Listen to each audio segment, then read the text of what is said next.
Bonjour les amis, et nous voici partis pour la première vidéo de cette nouvelle série, les bases et les bases. Alors ne tenez pas compte de ceci c'est pour lorsque je filme mes vidéos, je sais où passer ma palette, donc ne tenez pas compte de ceci. Cette première vidéo, je vais parler et de l'acrylique et de l'huile, et je vais vous donner le matériel minimum nécessaire pour pouvoir bien démarrer notre activité, notre passion. Pourquoi je vais vous montrer le minimum? Parce que beaucoup d'entre vous sont débutants et n'ont jamais peint, et je voudrais pas qu'ils fassent l'erreur, comme on a tous fait, d'acheter trop de matériel, trop de choses pour que ça reste dans le placard en premier lieu, sans savoir s'ils vont l'utiliser un jour et sans savoir si c'est vraiment leur passion, et que peut-être que dans un mois ils se rendent compte que c'est pas leur passion du tout, ils sont pas faits pour ça. Donc l'idéal c'est de dépenser le moins possible dès le départ. Je ne vous parlerai pas de l'achat des figurines, les figurines sont en plus, là je vais vous parler que du matériel peinture, c'est-à-dire pinceau, peinture, le nécessaire pour sous-coucher, et notre palette, et divers petits accessoires qui coûtent rien du tout.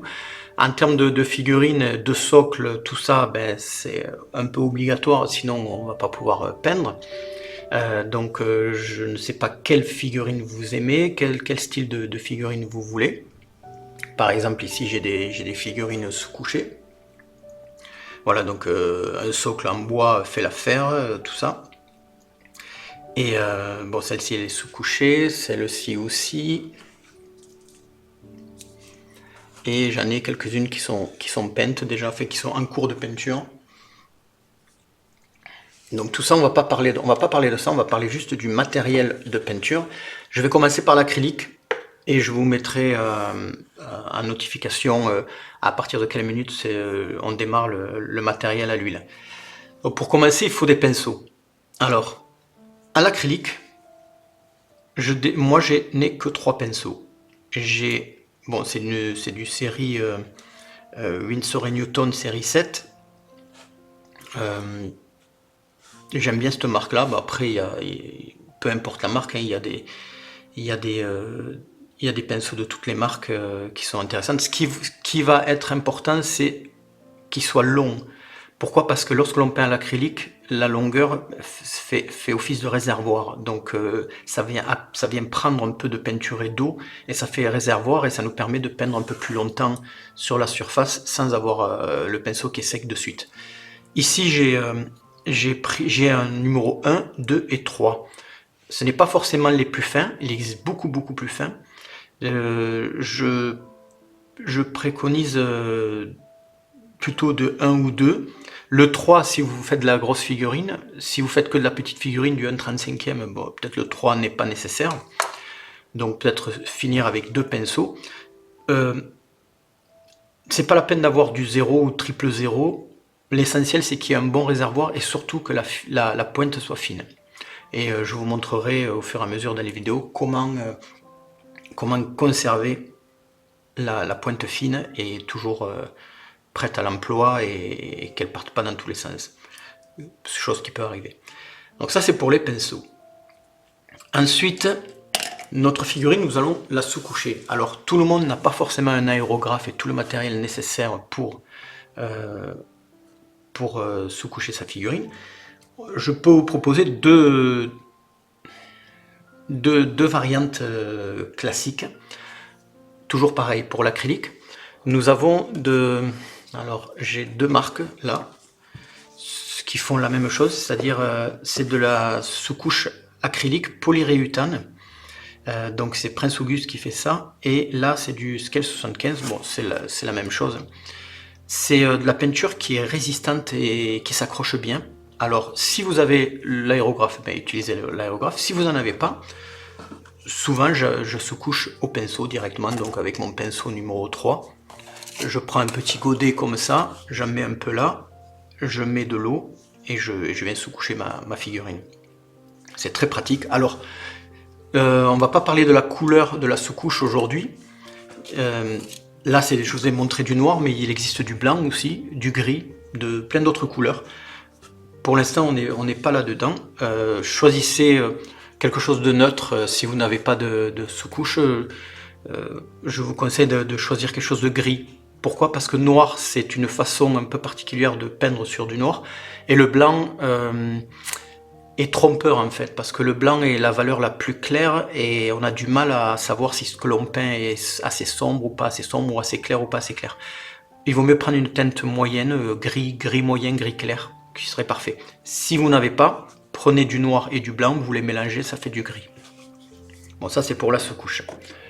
Il y a une autre façon de sous-coucher. Alors j'ai deux modèles. C'est en bombe, tout simplement. Donc il y a plusieurs marques qui font ça. La plus classique qu'on connaît, c'est Citadel. Bon, je trouve ça un peu cher, mais bon. C'est des sous-couches en bombe qu'il faut bien remuer et passer. Donc on se met dans un endroit ventilé et puis on sous-couche comme ça. C'est une bonne méthode de sous-coucher également. Et pas très cher. Donc voilà, deux méthodes pas très chères pour sous-coucher. Ensuite, il nous faut une palette et de l'eau. Donc l'eau, je la mets dans un bocal comme ceci. Bon là c'était une crème de marron de l'Ardèche qui était très bonne. Et mon eau est là-dedans. Bon, je vais l'ouvrir, mais elle n'est pas très jolie. Vous voyez, elle est un peu grise. Elle est déjà sale. Alors, je la referme à chaque fois pour éviter qu'il y ait des particules qui rentrent dedans, donc entre chaque séance de peinture. Ça me permet de la conserver. Alors, comment faire pour la conserver sans que ça sente fort le moisi? C'est tout simplement, j'ai acheté ça en magasin, donc nettoyé en vitre, 3 en 1.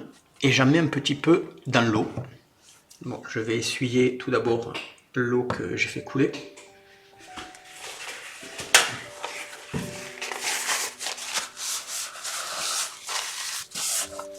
Du coup, ça me fait penser qu'il vous faudra aussi du sopalin, hein, du papier essuie-tout.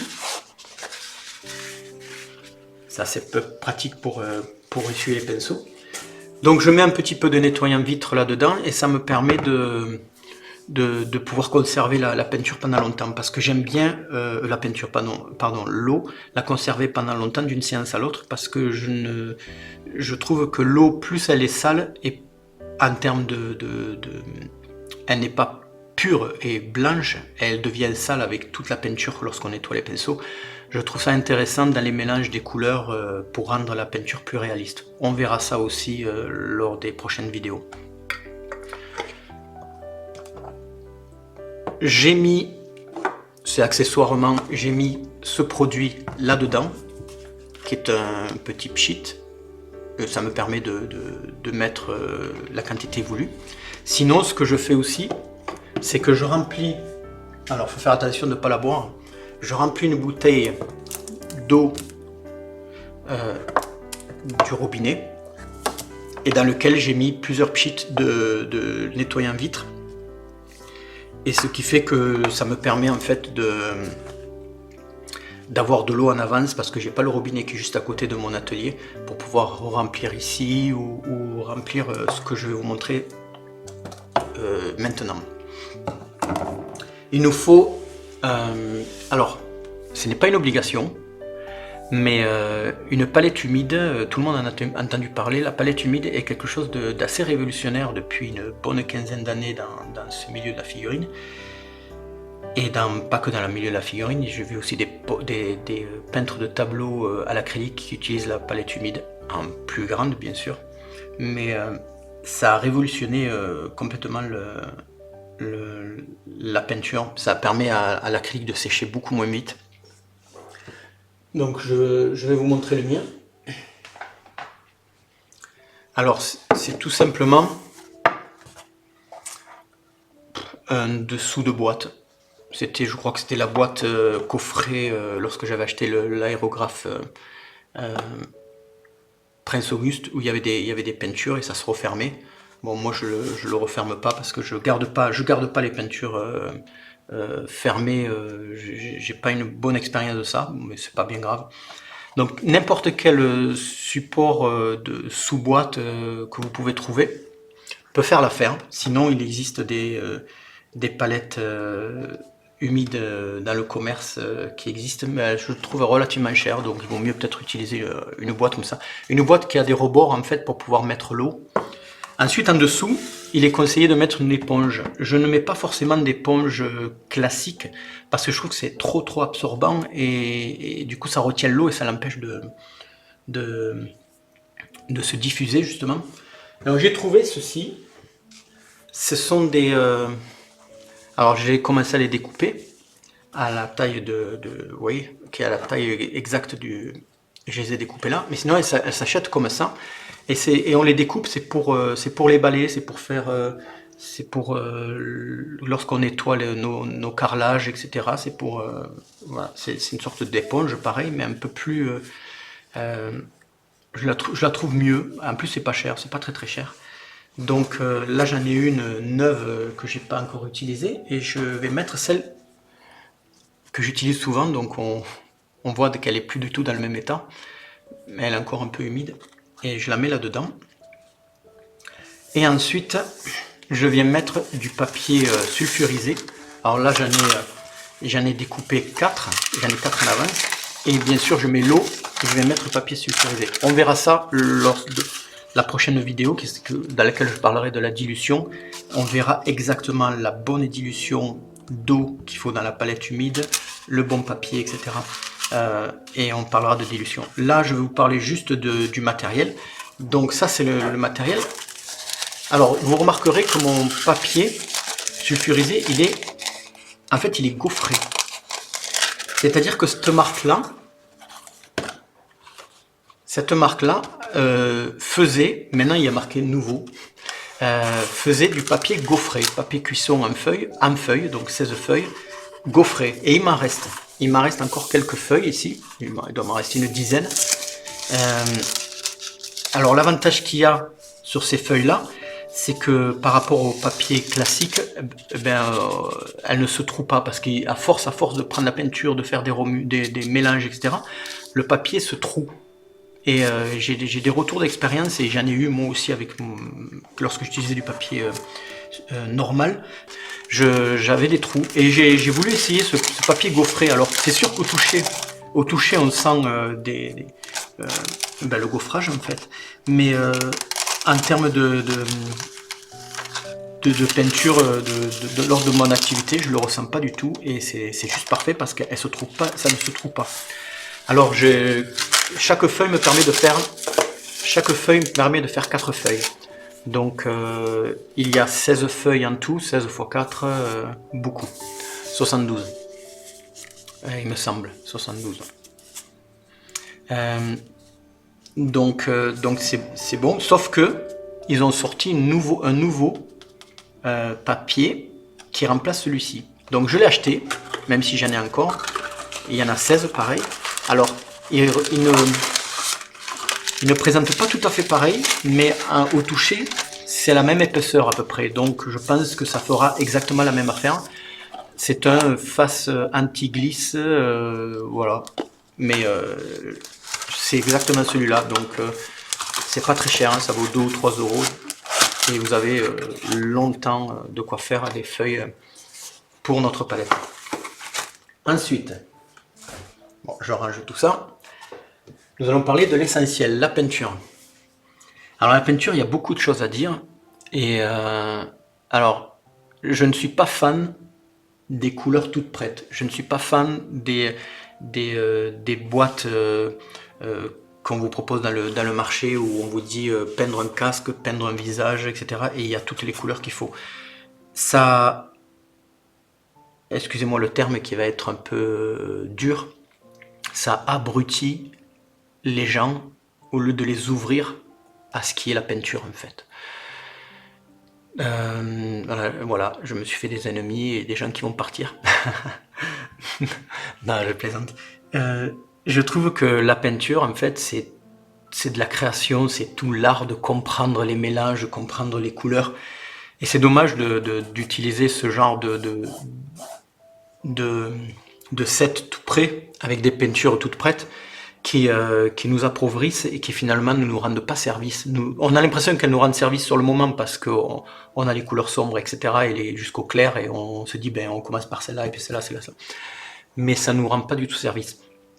Donc, et puis après, il faudrait un set pour un casque, il faudrait un set pour un pantalon, il faudrait un set pour le visage, il faudrait un set pour le visage féminin, il faudrait un set pour le visage de couleur noire, un set pour le visage type asiatique, un set pour les chaussettes.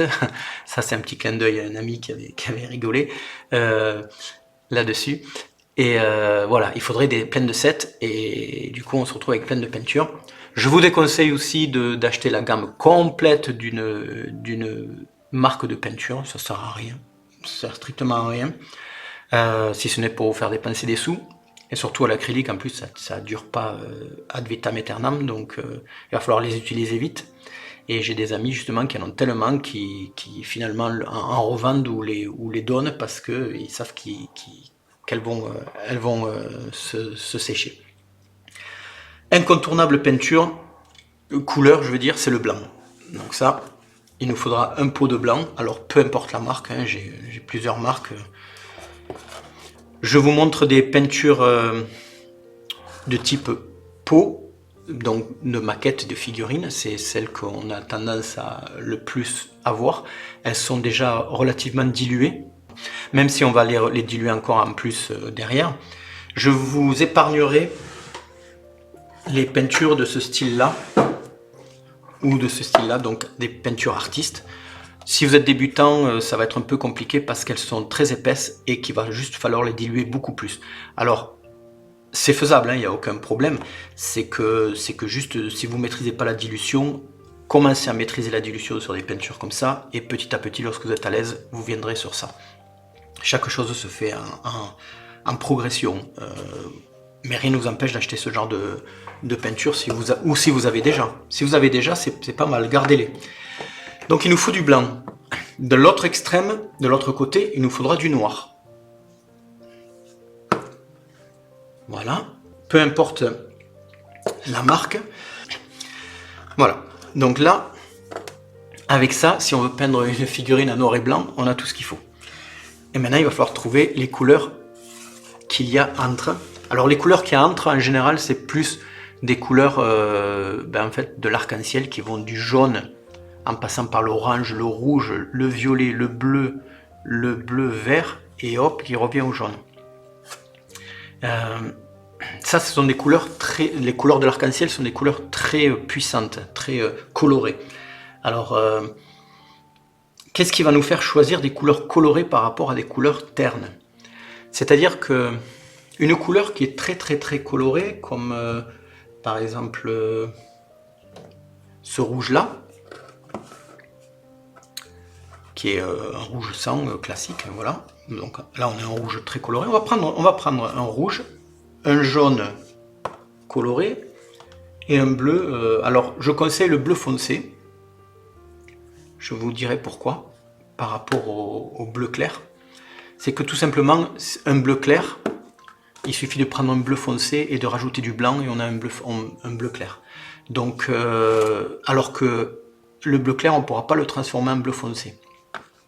Donc il vaut mieux, si on a un budget très serré, prendre un bleu foncé. Si on a un budget un peu plus souple, ben on prend le bleu clair aussi.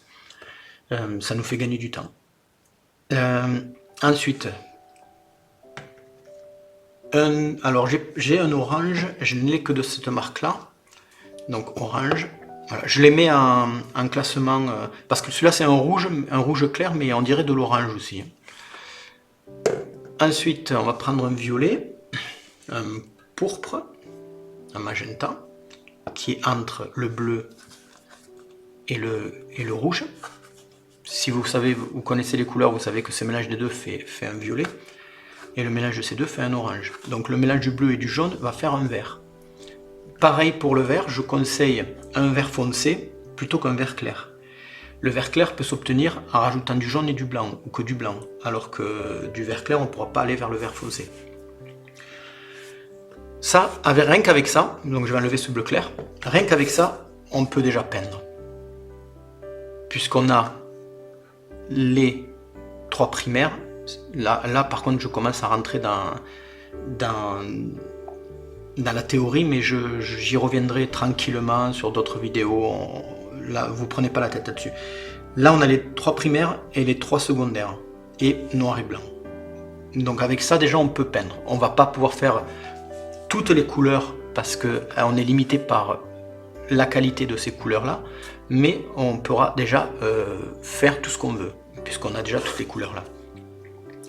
Je conseille de prendre éventuellement un marron, qui est en option, même si on peut le faire le marron avec ces couleurs là, mais si vous êtes débutant et que vous ne savez pas, prenez un marron, et ensuite prenez des couleurs, par exemple comme ce rouge, prenez un rouge qui est, oui, ça reste dans les marrons, c'est un rouge oxyde, donc c'est une sorte de rouille, c'est une sorte de rouge, mais qui n'est pas saturé comme celui-là. Donc essayez de trouver des couleurs, alors j'en ai pas beaucoup malheureusement, vous voyez, j'ai une couleur chair. Ouais, une couleur chair. Là, on a les couleurs saturées, et là, on a les couleurs désaturées. Donc, malheureusement, je n'ai pas beaucoup. J'ai pas du tout de couleurs désaturées. Si, j'ai un jaune ocre. Vous voyez, ocre jaune, qui est vraiment pas du tout saturé comme ça. Donc voilà, vous prenez 3, 4, 5 couleurs. Un vert kaki par exemple, un bleu nuit, un bleu, des choses assez éteintes, à la limite de votre budget. Vous voyez, ça reste marron quand même si c'est marron, marron rouge, marron beige et marron jaune. Voilà. Rien qu'avec ça, on fait tout ce qu'on veut. Donc à partir de là, ici, il nous faudra quand même au minimum une couleur métal et une couleur or, donc argent et or au minimum. C'est parce qu'on veut pas peindre, on veut pas forcément peindre en trompe-l'œil. Alors dans ce cas-là, ça il faut savoir que ce sont des couleurs avec des paillettes et elles vont se mélanger. Il faut pas qu'elles se mélangent avec les autres couleurs.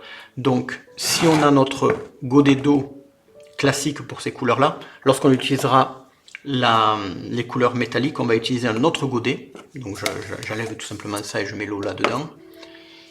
Et éventuellement réserver un pinceau qui sera que pour les couleurs métalliques. Parce qu'il y aura des paillettes dedans. Et lorsque l'on va utiliser les couleurs normales, on va mettre des paillettes métalliques dans nos couleurs normales. Donc ça, va falloir faire attention. J'en reparlerai plus sérieusement lorsqu'on abordera les couleurs. Donc déjà, évitez de mélanger les couleurs métalliques aux couleurs classiques.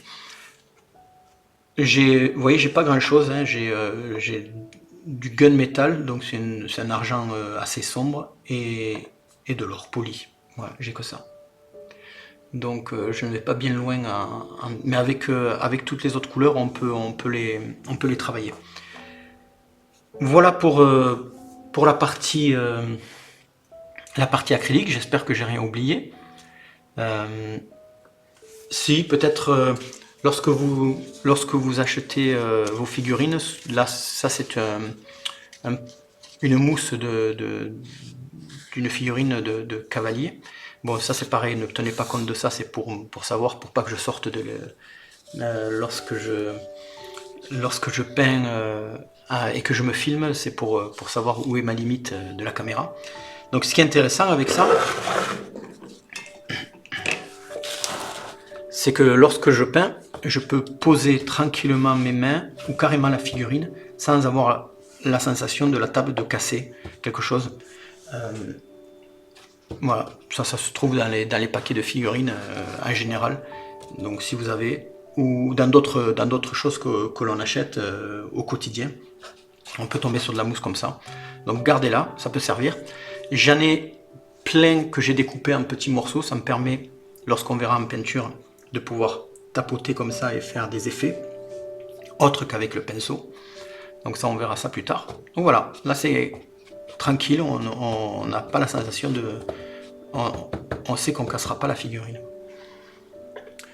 Et pour finir, qu'est-ce que je peux vous dire avant de passer à l'huile?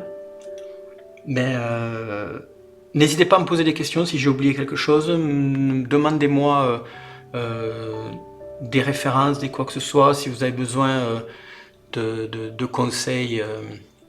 Là, je ne parle que de peinture, je ne parle pas de colle, je ne parle pas de mastic, je ne parle pas de rien d'autre, hein. Je parle que de peinture pour pouvoir démarrer tout ce qui est peinture dans les prochaines vidéos. Allez, je passe à l'huile. Eh bien, nous voici pour la partie à l'huile. Nous avons le même support. La différence, elle est que à l'acrylique, lorsque l'on peint, ça sèche vite, donc on peut poser la figurine tranquillement. Là, lorsqu'on peindra à l'huile, il faudra faire attention, on ne pourra pas poser la figurine. Mais c'est toujours agréable d'avoir quelque chose de mou et de pouvoir peindre. Et éventuellement, si on peint que le visage, on peut bien sûr la poser, puisque le reste ne sera pas peint ou sera sec. Enfin, c'est possible, quoi. Donc ça, on va le conserver. En termes de pinceau, soit on utilise les mêmes. Moi, ça m'arrive d'utiliser les mêmes. Sinon, j'ai une petite série de pinceaux. Alors là, il en faudra un peu plus. De pinceaux de toutes les tailles, de toutes les couleurs. Alors, pas obligé qu'il soit comme à l'acrylique avec un réservoir, c'est-à-dire long comme celui-ci, ou comme cela. Voilà. Pas obligé parce que justement à l'huile on n'a pas besoin de réservoir, donc on prend juste un petit peu de peinture et on vient poser. Donc en général les pinceaux à poils fins et courts sont idéaux. Alors il y a de toutes les tailles, vraiment, bon moi ils sont pas en super état les miens, mais ouais, j'en ai plein de petits. Bon, il se trouve que je peins plus souvent quand même avec des pinceaux longs, parce que ça... je prends qu'avec la pointe, mais en même temps, comme c'est mou, comme c'est souple, ça me permet de juste déposer la peinture. Mais ça, c'est une technique que j'ai développée petit à petit. Pour l'instant, n'a pas de... on y viendra plus tard. Donc, soit utiliser les pinceaux que vous avez pour l'acrylique, soit utiliser des pinceaux courts comme ça. Et puis, il existe aussi des pinceaux de type... comment dire ça, de type plat et large.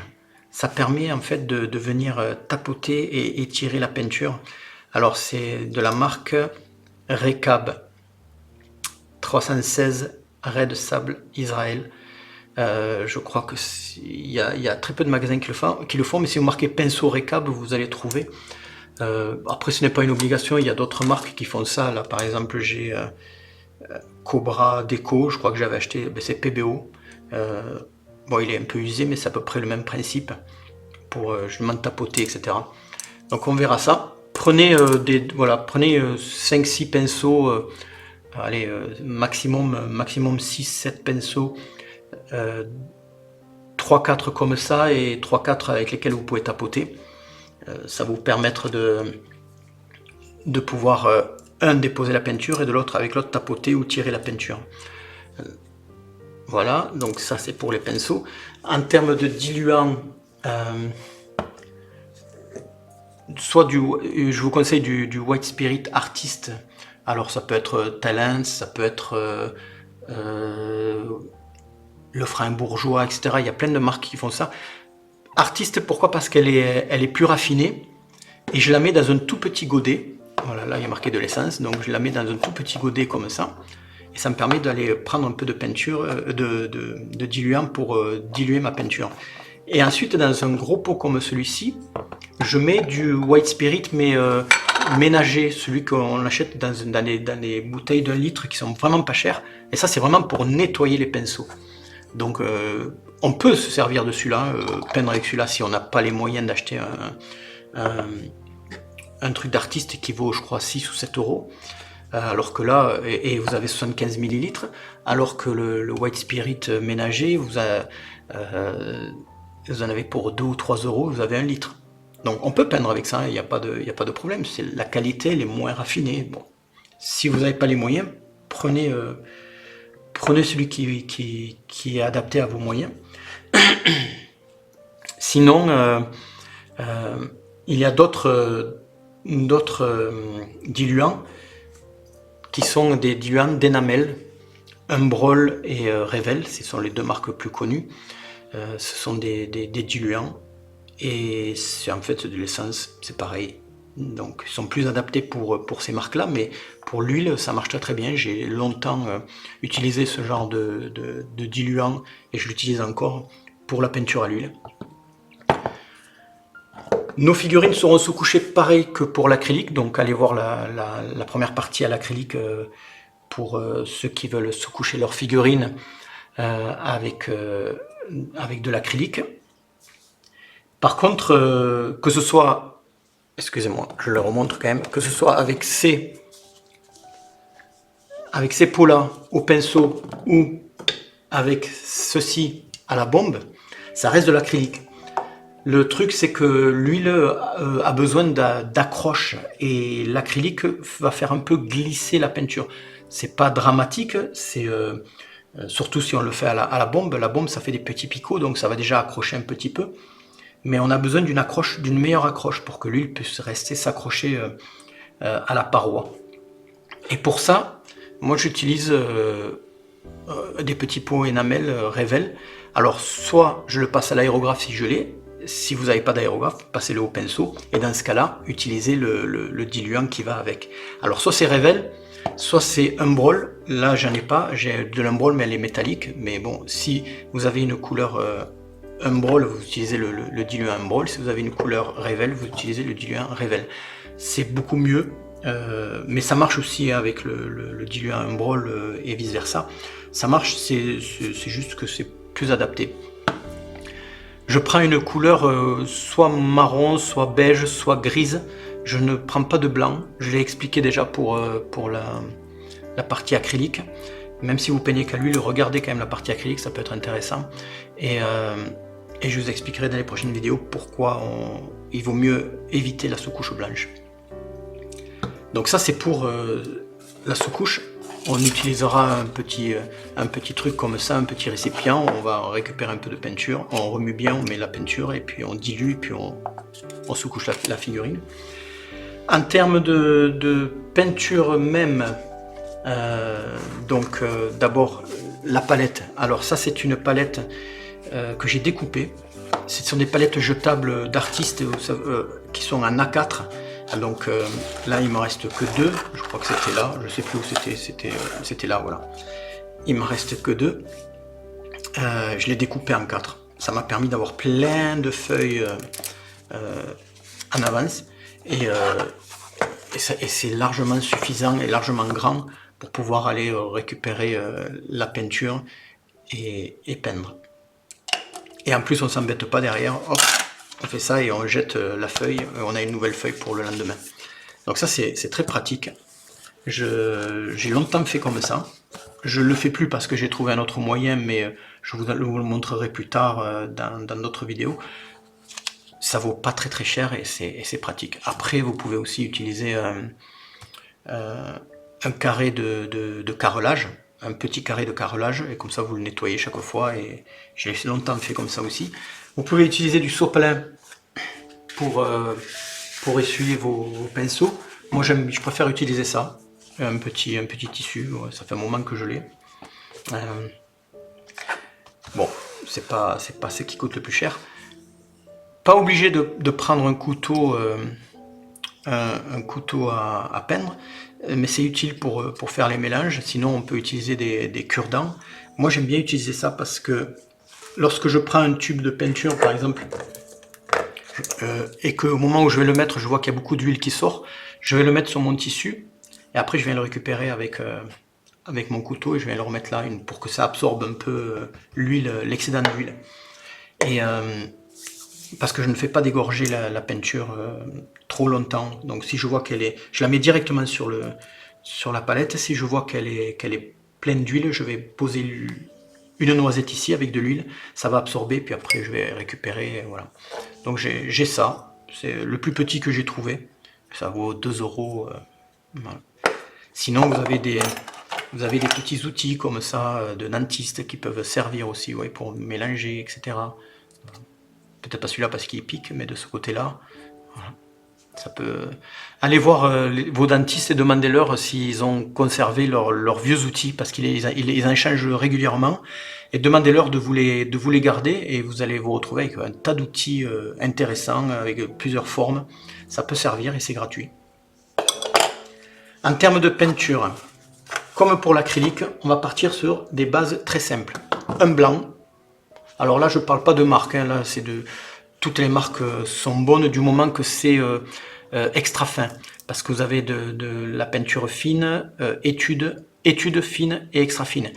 C'est tout simplement la qualité de la finesse de la peinture. Et comme on peint quelque chose de très petit, il vaut mieux avoir de la qualité extra fine. Alors, certes, on va le payer un peu plus cher, mais ça dure toute une vie en fait. Parce qu'il y en a tellement que ça dure. Et en plus, à la différence avec l'acrylique, c'est que ça sèche pas. Donc il y a des tubes, je connais des peintres, ils ont les tubes depuis 25-30 ans et ils s'en servent toujours. Donc à moins de faire des tableaux, vous allez garder ce tube toute votre vie de peintre, de figurine. Donc du blanc de titane parce qu'il couvre bien, sinon il y a le blanc de zinc qui couvre moins bien. Je préfère le blanc de zinc, mais on va quand même rester sur quelque chose qui couvre. On va partir sur du blanc de titane. Et de l'autre côté, on a du noir. Alors là, j'ai du noir de Schweinwing, de la marque Old Holland, mais du noir d'ivoire de n'importe quelle marque ira très très bien. Et entre les deux, on va rajouter les couleurs primaires d'abord. On va prendre un jaune. Bon, ça c'est de la marque Blox, mais ça peut être n'importe quelle marque. Donc là, c'est du jaune de cadmium moyen. Prenez du jaune de cadmium clair, du jaune... Si vous avez un tube qui a marqué jaune primaire, prenez-le. Après, il nous faut du rouge. Donc du rouge de cadmium...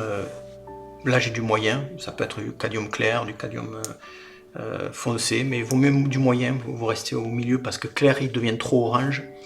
Alors que l'orange, on l'obtient en mélangeant ces deux-là. Donc en mélangeant ces deux-là, on va retrouver de l'orange ici. Un bleu outre-mer, c'est le bleu le plus classique. Si on veut vraiment une palette limitée, le bleu outre-mer, c'est le plus standard, le plus classique. Un vert, alors soit vert anglais foncé, donc vert de chrome, ou un vert de vessie, ou un vert foncé. Comme pour l'acrylique, pas prendre du clair, ni le bleu clair. Même si j'ai sorti un tube de bleu clair ici, ce n'est pas obligé de le prendre, mais si vous avez les moyens et les finances, ben, prenez un bleu clair, n'hésitez pas, il y a un vert clair si vous voulez, même si on peut le faire. Comme je disais dans l'acrylique, on prend le bleu foncé, on rajoute du blanc, on obtient un bleu clair. Mais un bleu clair, on ne pourra pas avoir un bleu foncé parce qu'il est déjà mélangé avec du blanc, donc c'est pour ça qu'il vaut mieux partir sur un bleu foncé. Entre le bleu et le rouge, on peut prendre une sorte de pourpre violet.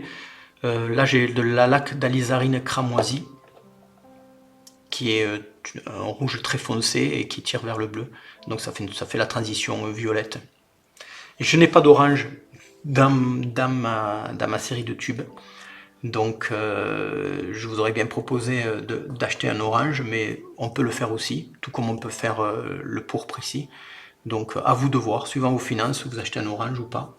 Et ensuite, on peut avoir quelques terres. Ce qui est intéressant, c'est la terre d'homme brûlée. C'est un marron très foncé, orangé, rouge orangé. On a, par exemple, de la terre de sienne brûlée, qui est un peu plus claire. Et pourquoi pas de l'ocre jaune, qui est un jaune moins vif que celui-ci. Voilà, et puis pourquoi pas conserver ce bleu. Donc 2, 4, 6, 8, 10, 11 tubes de couleurs, voire 10, suffisent largement pour couvrir tout un tas de couleurs possibles, que ce soit militaire, américain, japonais, vietnamien, tout ce que vous voulez. Rien qu'avec ça, on peut avoir toutes les couleurs qu'on veut. Donc, le but des prochaines vidéos, les bases de la peinture, ça va être comment bien appliquer les couleurs, etc. Comment bien les diluer, comment bien les mélanger, etc. Mais aussi, on va parler de théorie. Parce que si on ne parle pas de théorie, on va être obligé d'acheter plein de couleurs, donc investir financièrement dans plein de matériel, alors qu'en fait, on peut les obtenir rien qu'avec ça. Ce qui demande en fait en contrepartie de s'intéresser à la théorie et au minimum au b.a.-ba de la peinture. C'est un peu comme si je vous disais vous voulez parler français mais vous apprenez pas les mots français, ni la façon de conjuguer, ni la façon ni les pronoms, ni les adjectifs, etc. C'est un minimum d'apprentissage pour pouvoir parler. Un minimum d'apprentissage de théorie de peinture pour pouvoir peindre. C'est tout simple. Comment dire ça? À un moment donné, faut se lancer. Faut se lancer. Et tant que vous ne vous lancerez pas, donc dans la pratique, dans la compréhension, vous allez rester au même stade. Donc ça, il faut le comprendre. Vous pouvez regarder autant de vidéos que vous voulez. Vous pouvez surfer sur YouTube, Internet et regarder X milliards de vidéos. Si vous ne pratiquez pas et vous ne vous y mettez pas, vous n'avancerez pas. C'est peut-être le plus grand secret, c'est s'y mettre. C'est ce qui veut dire que vous êtes prêt à vous lancer. Donc vous avez tout ce mois-ci pour vous acheter le matériel si vous ne l'avez pas. Si vous l'avez déjà et que vous en avez beaucoup plus que ce que j'ai proposé, je vous invite à sélectionner parmi tout votre matériel un matériel minimum afin qu'on puisse démarrer avec ce minimum, que ce soit à l'acrylique ou à l'huile. Ça peut être justement un bon exercice pour bien redémarrer et bien comprendre la peinture. J'ai juste oublié de dire que là-dessus, on va prendre des couleurs métalliques. On va éviter les couleurs métalliques proposées par les gammes à l'huile. Elles ne sont pas superbes. Je vous conseille soit d'utiliser les Humbrol. Voilà, bon là c'est du... Je crois que c'est du cuivre, mais si vous prenez du cuivre ou de l'or, je ne sais pas si j'ai de l'or. Si j'ai de l'or, voilà. Or, cuivre, argent, ça suffit largement ça peut se mélanger bien sûr avec les huiles et faire tout un tas de peintures métalliques. Sinon, le summum, mais là en ce moment c'est très dur d'en trouver, c'est les encres d'imprimerie. Argent et or. Donc si vous en avez, tant mieux. Si vous en avez pas, basculez là-dessus, ça fera exactement la même chose. Je vous donne rendez-vous à la prochaine vidéo. N'oubliez pas les apéros Paint Live dans lesquels on peut discuter, je peux répondre à vos questions. Et si j'ai oublié quelque chose d'important ici, ce qui est forcément possible parce que je ne pense pas à tout, n'hésitez pas à me laisser des messages, j'y réponds le plus rapidement possible et je ne vous laisserai pas dans le brouillard très longtemps. Donc je vais essayer de répondre le plus rapidement possible. Je vous donne rendez-vous à très bientôt, portez-vous bien et commencez à faire le tri et ne jetez pas le reste, commencez à faire le tri, mettre de côté pour les prochaines vidéos qui arrivent. À très bientôt, bye bye.